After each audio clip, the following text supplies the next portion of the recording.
Hello, everybody. This is Reverend Karen from Fearlessly Feral Living coming at you. Trying something new today. I'm going to record the podcast on Zoom so that it can also be on YouTube. So we'll see how this works out.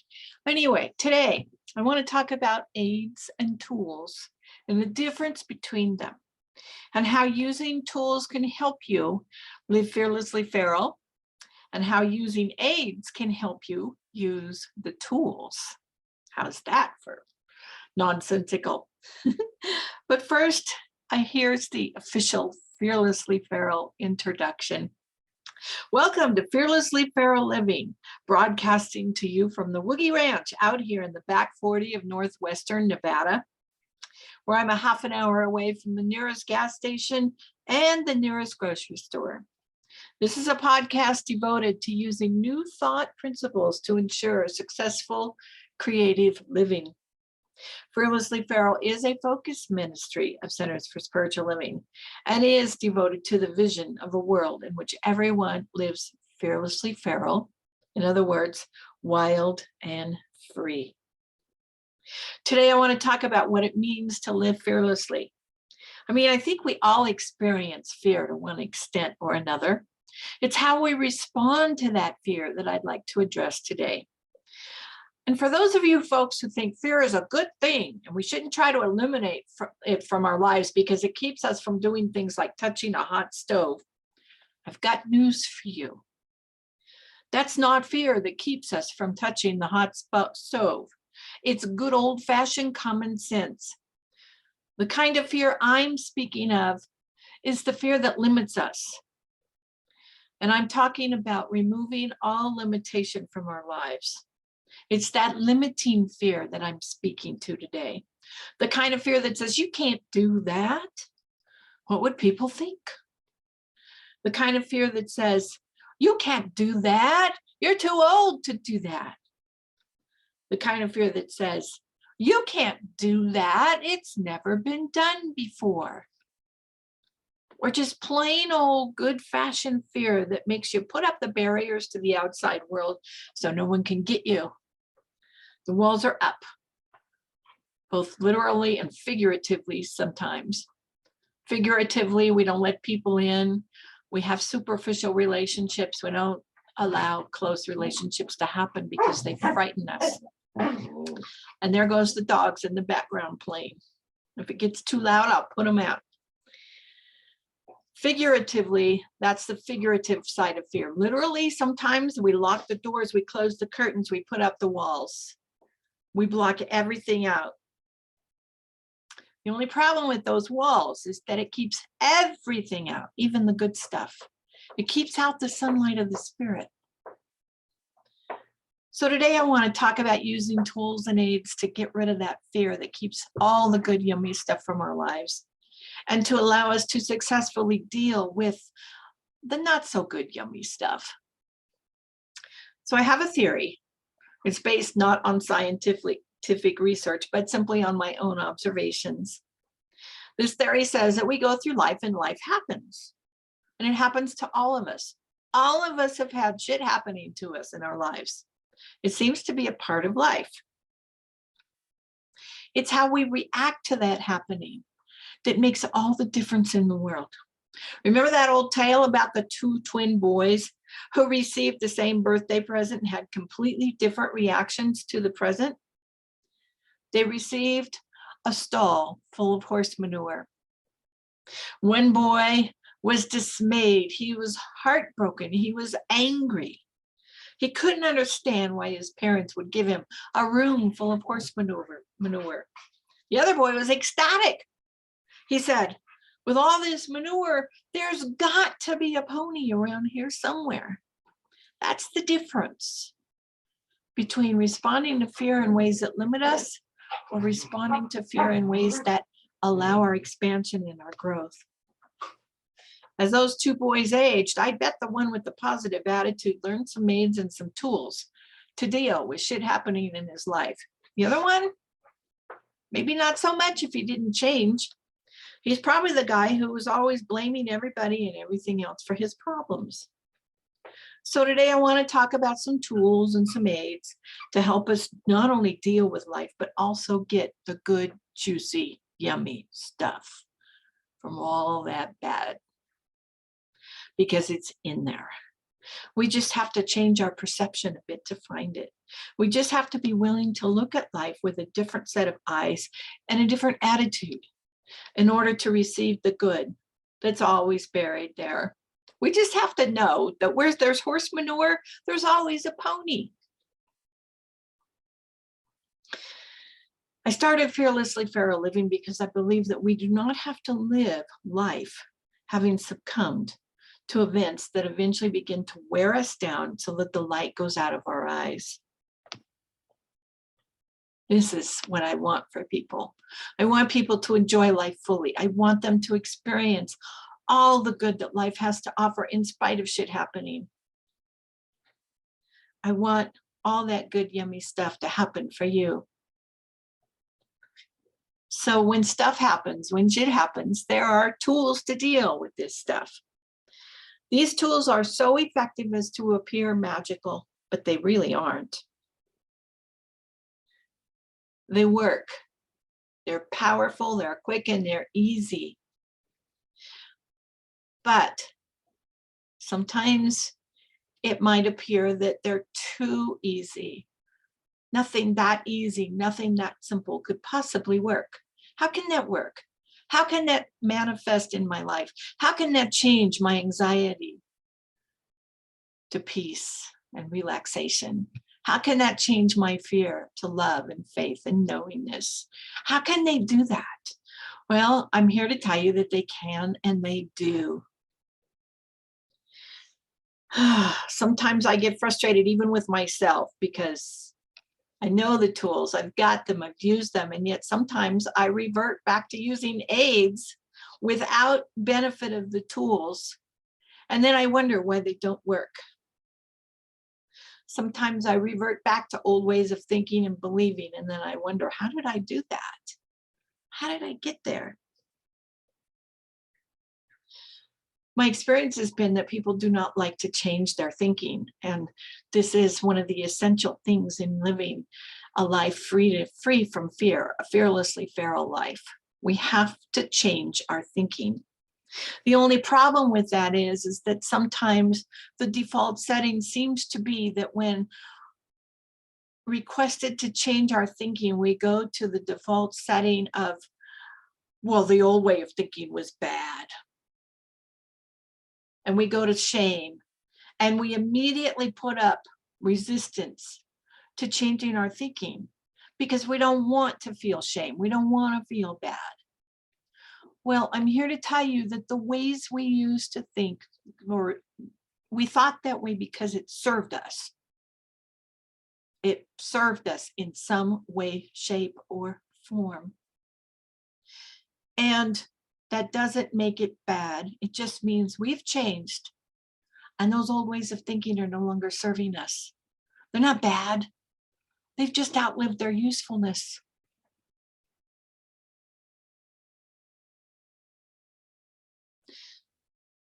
Be willing to change your thinking. Don't go to that default setting of the old way of thinking was bad. Just acknowledge the old way of thinking with grace and get gratitude and release it and get a new way. Get a new way. So there's a belief system. This is the other thing that blocks us from living fearlessly feral. The first one is we don't want to change our thinking because we somehow think that if we want to change our thinking, the old way of thinking was bad. Oh my God, please, no. The other one is that there's a belief system. It's a way of being that's so ingrained in most of us, especially people who live in this part of the world in the United States. It takes over our life. And this is the belief system. It's a belief that it's always something outside of ourselves that will fix us. It's always got to be something outside. You know, the grass is always greener on the other side. We always try to go out there. That will eliminate the fear. And here's some examples. And before I give you the examples, I just want to say I'm not attacking, judging, belittling, shaming, or placing any sort of negative light whatsoever on any of these examples. In fact, I've used, indulged in, and still do use many of these examples myself. But these are all outer things. They're what I call aids. They provide a temporary fix. They don't provide a permanent fix. They don't work for the long haul. It's instant gratification. And I'm sure most of you know what happens with instant gratification. It comes and goes quickly.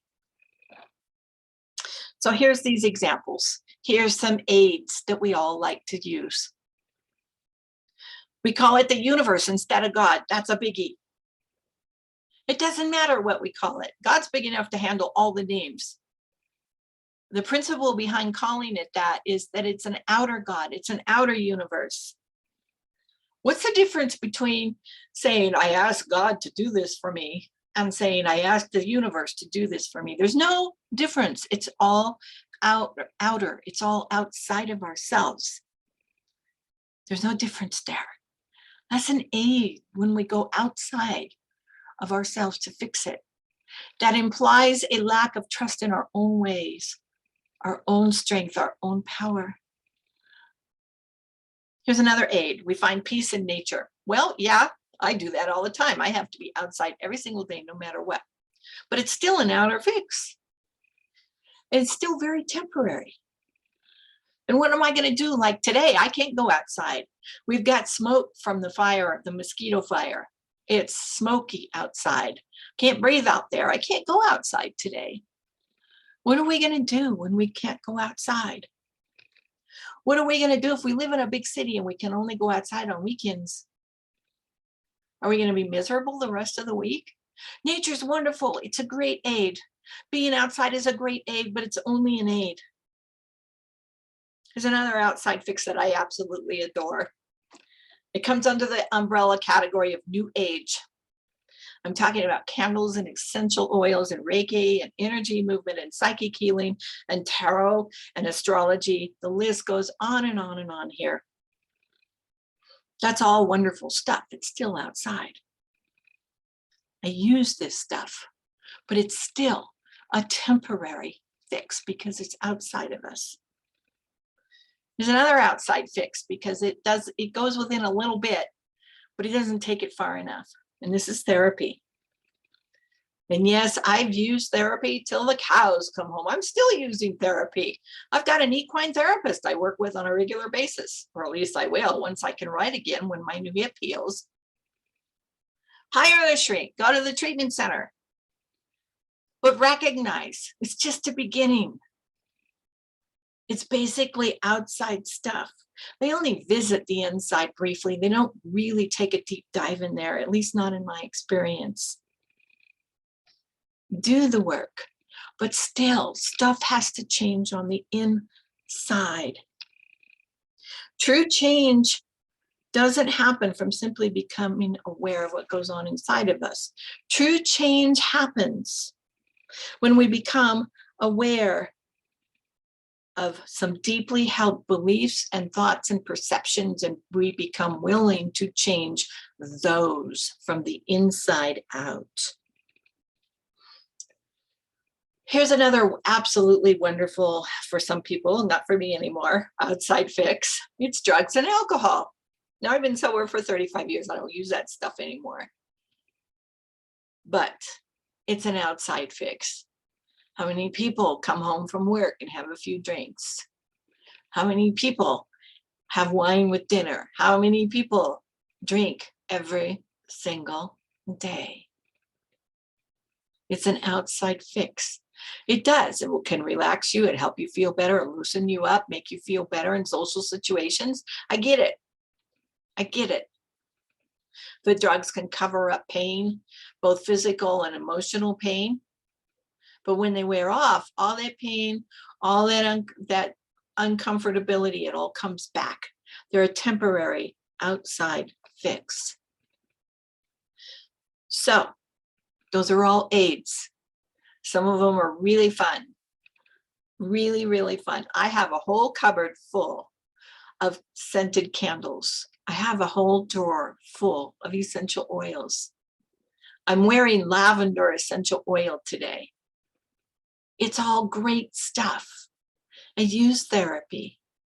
It's all wonderful stuff, but they're just aids, which means unless we go deeper, unless we use some tools, we got to keep using those aids over and over and over again because they're temporary. They don't last very long. So let's explore some of those tools, shall we? Now, here's a barrier that most of us are going to bump up to with the use of tools, because I call these tools spiritual tools. Now, if the word spiritual freaks you out, don't use it. It's okay. You do not have to use the word. Spiritual means nothing more than not physical. That's all it means, not physical. So spiritual means inner, emotional, mental. Physical means new age, drugs, therapy, nature. Spiritual is inner and lasting. Spiritual is tools. Physical is outer and temporary. Aids. By the way, the word metaphysical, because sometimes people in the New Thought world say metaphysical. That's what we believe in, metaphysics. Metaphysical simply means beyond the physical. So if you don't like the word spiritual, you can use metaphysical or just call them tools. I don't care what you call them. What I want to do is instill in you a desire to use them. Now, there's a zillion spiritual tools. In Centers for Spiritual Living, they actually list 8 spiritual tools. I've created my own list that contains 13 of them. For the purposes of this podcast, I'm going to speak of 2 of those. But in case you're curious, here's the 8 that CSL lists and teaches in a very cool class called Spiritual Principles and Practices. Here's the spiritual tools, the practices, they call them. Spiritual mind treatment, practicing the presence, direct revelation, self-awareness, gratitude, compassion, intentional manifestation, and sacred study. It's all really good, yummy stuff. And if you're curious about that stuff, take the class, Spiritual Principles and Practices. And if you're interested in the class, let me know, because I can teach it. I can offer it. I've taught it before. It's a great class. But here's my list of spiritual tools. Introspection, connection, daydreaming, mindfulness, gratitude, prayer, treatment, contemplation, meditation, journaling, discipline, helping others, and forgiveness. Now, there's some overlap between my list and CSL's list. For example, in CSL's list, forgiveness is a sub-practice of compassion, and journaling is a sub-practice of self-awareness. I separated them out in my list because, well, I felt like it, and I can do that. We can do that if we feel like it. So, notwithstanding the need for a podcast describing all these practices, which I may do one of these days, I'm going to focus on connection, introspection, and forgiveness, and maybe a little discipline thrown in for good measure. Those 3 tools, connection, introspection, and forgiveness. If you do no other tools but those 3, you are setting yourself up to live fearlessly feral. I guarantee it. I've seen it happen. It happens in me, and it happens in everybody else that does it. So let's take introspection first and look at this a little bit. Introspection is about personal self-awareness. There's a reason the phrase coined by William Shakespeare, "To thine own self be true," is used everywhere. We have to know ourselves. We have to be aware of what's happening with our thoughts and our feelings and our emotions and our bodies at any given moment. And I'm right there with you when I say that most of us were not taught these things. In fact, some of us, me for example, learned that the only way to survive in life was to shut down completely. No feelings at all. Just press forward and do what's necessary to survive, and fake it if necessary. I learned this when I got sober. and I was in treatment, I learned I had no feelings. They would ask me, what are you feeling? And I go, what is that? I didn't know. So they gave me a feelings list, which is really helpful. You can find a feelings list, by the way. All you have to do is jump on the internet, go to Google, and type in the search bar, feelings list.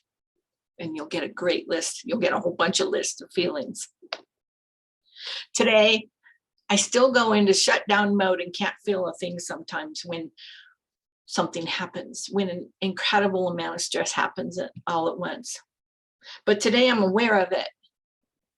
And today I know what to do to turn that around, because going into shutdown mode doesn't work for me anymore. It simply does not work. So the first step in personal self-awareness and a good practice of introspection is learning to identify those feelings. Go ahead, go to Google, get a feelings list that you like, print it out, or save it somewhere where you can get at it, and get familiar with those feelings. By the way, I do this feelings inventory daily. That's where the discipline comes in, and I call it gentle discipline, because this is not a punishing kind of discipline where I go, for example, and I exercise until my muscles are so shaky that I can't use them anymore. I consider that abuse. I'm talking about gentle discipline, where we recognize what is good for us in our lives, and we gently set intentions to do those good things for ourselves every single day. It's also good self-care to do that. This is what gentle discipline means. So we find out what we're feeling on a given day. And then if we're feeling something that isn't serving us really well, the key is not to deny the feeling. Don't do that. The key is to feel the feeling. Go ahead, feel it. Just don't do anything stupid behind it. Just feel it. I quite frequently will give myself a set limit of time to feel self-pity. I'll do what I call going in the backyard and eating worms, although we don't have a lot of worms here because it's too dry, but you get the picture, right? I allow myself to feel that self-pity for a specific period of time. And then it gets so ridiculous that I'm laughing at myself and I'm like, okay, fine, we're done with this. So feel the feelings, just don't do anything stupid behind them. If you get angry, that's fine, get angry, punch a pillow. Or yell and scream, do whatever is necessary, but don't go out and kill somebody behind it. Don't go out and do violence behind it. Don't go out and drive a car rage-filled behind it. Don't do that kind of stuff. Feel the feelings, get rid of them, and then resume your life. Obviously, there's so much more to this piece.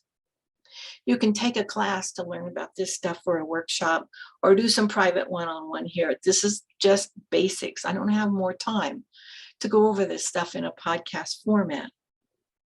But do this one step, and you have taken a huge chunk out of living with fear and replacing all that fear with yummy stuff like peace and joy. This is what going inside means. We start from the inside. We go within. So the next spiritual tool is what I call connection. I consider this to be the frosting on the cake of self-awareness, or the cake and the self-awareness is the frosting, because they kind of go hand in hand. You can't, for me, I can't do one without the other. I cannot go to that place of self-awareness, which at times can be a really dangerous neighborhood, without connection. And sometimes I can't get connected without first having self-awareness. So it depends. I think the two go hand in hand, and I don't know that it matters what order we do them in. But connection that's the piece where we butt heads with a value system that says anything resembling power simply cannot be inside of us. It is outside. That's what we've been told our whole lives. God is outside of us. Spirit is outside of us. We cannot be, it's impossible for us to have all that power, be all that power. That's what's been indoctrinated into us. Now, I could go into all kinds of reasons why. I'm not going to go there today. Yeah, and I'm not going to get, I tend to get on a soapbox about it. I'm not going to do that. Just know connection happens within us. There's a Hindu story, a Hindu legend that speaks of a time when all the gods got together to discuss where to hide the divinity that is a part of each and every one of us. One suggested they hide it in the highest mountaintop. Another replied, no, we can't hide it up there because eventually the humans will learn how to climb those mountains. Another said, oh, well, let's hide it in the skies. And the reply was, well, eventually they're going to learn how to fly. Another proposed that we hide it in the deepest sea. And then they realized we were going to learn how to navigate the deepest seas. Finally, they realized they could hide it where we would never ever think to look for it, and we would never find it unless you know about interconnection. Our divinity is inside each and every one of us. It's a part of us. When we believe in our own divinity, we are empowered, we are strong, we are invincible. We can use those tools and do what other people see as miraculous in our lives, and what we just see as, oh, I just used the tools. Of course it's working out like this because I have access to my own inner wisdom, my own inner divinity. And I used that. So when we're connected, we feel that. We have that. We know we are a part of God. It is a part of us. We feel that we are a drop in the ocean, just as much a part of the ocean as every other drop. We feel that. We know that. From that connection, from that feeling comes power. I love the analogy used in the Star Wars movie. Remember Star Wars? I mean, there's a bunch of movies, but this quote sums it up perfectly when I'm speaking of connection. This is by Obi-Wan Kenobi, one of my favorite fictional characters. He says, well, the Force is what gives a Jedi his power. It's an energy field created by all living things. It surrounds us and penetrates us, and it binds the galaxy together. That's what I'm speaking of when I'm talking about connection here, folks. I'm speaking about the Force. I'm speaking about consciousness with a capitalized C, to represent all of who and what we are, and all of who and what the rest of the world is. It's God in its deepest and most mystical interpretation. That's what I connect to and with. That's what I'm feeling. And that's what I'm advocating that you connect to and with as well. Something within yourself that gives you a sense of power and peace. For without that inner power, there is no power in life. And basically, without that inner peace, we're subject to lots and lots of fear. I don't care what you call it. Many names. Higher self, God, the Force, consciousness. It's everywhere and it's nowhere. It surrounds us and it permeates it, and we are a part of it, and it is a part of us. Get a conception of what that is for you and connect with it, and know that it is a part of you and you are a part of it. I know I'm getting a bit out there with the description, but it's an out there concept. And so important. And again, exactly the opposite of what most of us were taught to believe. We live in a world filled with worship of outside things. Christians worship a God in the sky. New Agers worship candles and crystals. Wiccans worship Mother Earth. Scientists worship fact and the scientific process. Alcoholics worship alcohol. Codependents worship the alcoholic. We tend to worship anything that will keep us from going within, because we've been told we're not worthy, we're worthless, in and of ourselves, we can't do nothing. Hogwash, bullshit. I do not believe that. I've never believed that. ever. And I know I'm asking you to do the absolute opposite of what you've been told to do your entire life. I know it's uncomfortable to think in this way. God can't be a part of me. No, God's out there. It's too big for me. Yes, it's uncomfortable thinking about this stuff at first. But keep at it. It's only uncomfortable for a little while.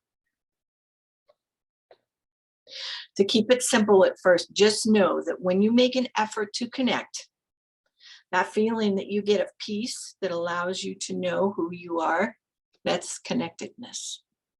That's all it is. Do that. When you take a deep breath and you feel some tension slide out of your body, that's connectedness. Do that. When you think about what God is in your life and you begin to have a feeling inside of you of peace and joy, maybe contentment, that's connectedness. Go there and expand that, deepen that.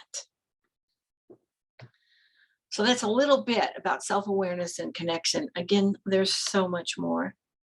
Those two things taken together are a double whammy of power in our lives. Those two practices can literally change our lives. They have. Just remember, thought plus feeling equals power.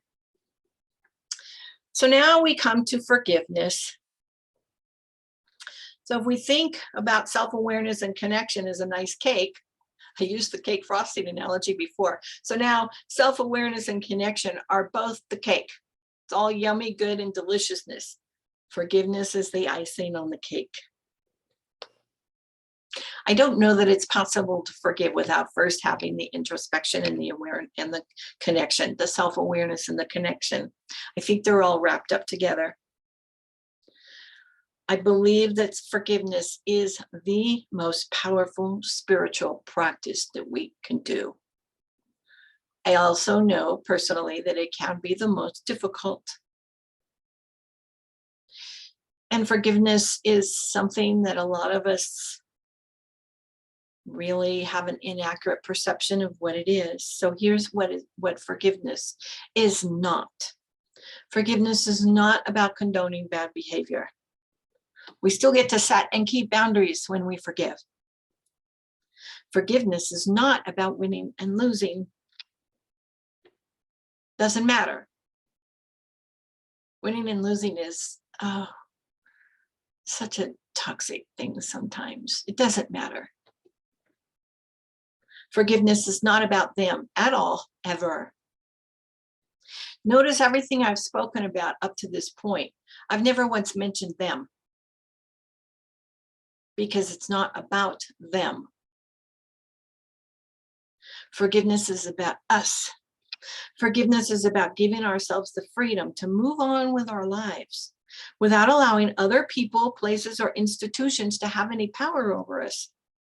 And we allow that when we think about them, when we focus on them, when we concentrate on them.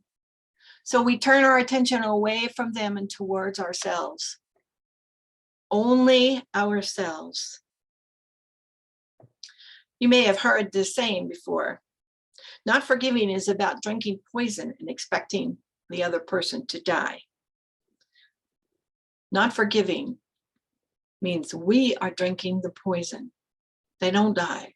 They just willy-nilly go about their lives. Don't drink the poison. Forgive. There's a zillion books on forgiveness. Pick one. I'll put a list of them in the show notes. Or work one-on-one with someone about it, or take a forgiveness workshop. There's a zillion of them out there. I spoke a little earlier about discipline. Discipline simply means that we use these tools every single day. Go ahead, use the aids. Do it. Use the aids. Use the aids till the cows come home. But make sure you use the tools every day. Every single day. So, To close up, I just want to give you a nice little definition of the difference between an aid and a tool. So an aid is something temporary. An aid is something that allows us to get to a place where we are able and capable and willing to use the tools. That's the difference between them. Aid is temporary, tools permanent. Aids have a little bit of temporary power. The tools give us power for a lifetime. So, wrapping things up, I hope that you've gotten something from this podcast. I hope that you recognize that aids are fun and good to use, but tools are where the power is at. Take a class. Centers for Spiritual Living offers them all the time. If you're interested in a specific class, let me know. I'd be happy to teach one. I'm preparing a lineup of classes I want to teach. Do some one-on-one work. I'm happy to do some of that with you. And in the meantime, I am knowing fearlessly feral living for you and for me. And I thank you very much for joining me today. And you can connect with me by going to my website. It's fearlesslyferal.org. That is fearlesslyferal.org. And thank you once again.